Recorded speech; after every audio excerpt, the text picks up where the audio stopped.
Good morning, good morning, good morning. Manang Leads here for a short video. Ayan, sa mga nagtatanong kung yung mga OFWs daw ba ay pwedeng mag-file ng annulment or Islam divorce dito sa Pilipinas. The answer there is yes. Yes na yes po.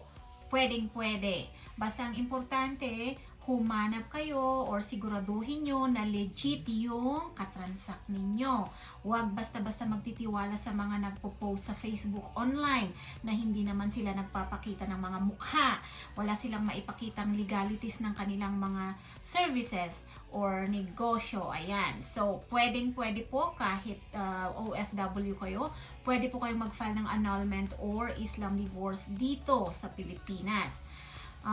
Kung gusto nyong kunin ang aking serbisyo, message lang kayo sa akin. Nandyan po sa screen ang WhatsApp number ko. Sa mga walang message,